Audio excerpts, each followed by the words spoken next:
صباح الخير على كل اللي هيسمعوني دلوقتي. يومكم جميل، صباحكم هادي نادي ان شاء الله. واللي عنده زي حاجتي وذكرياتي يوريها لي.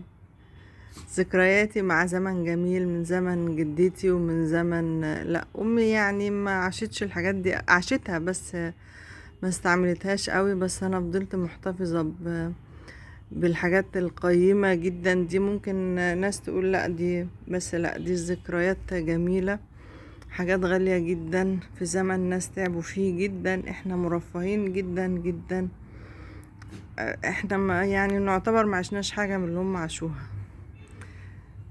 انا عندي كنز يا ولاد، اللي عنده زي يوريهولي.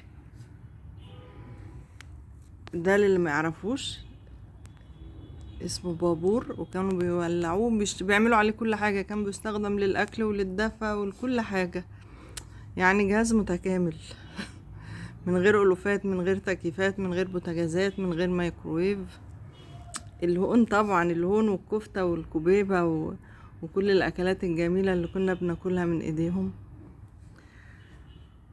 ومفيش مشكلة مع انقطاع النور، لأن دي كانت موجودة على طول بتنور لهم. وده السهار الصغير، ودي طبيعة طبلية يعني. طبعا أنا محتفظة بكل الحاجات دي، وسعيدة جدا ان انا لما بطلعها بفتكر ايام جميلة عشتها مع اهلي. ربنا يرحمهم جميعا ويرحم كل اموات الناس، ويرزقنا ويرزقكم السعادة بكل حاجة عندنا يا رب، ويرضينا بكل شيء جميل.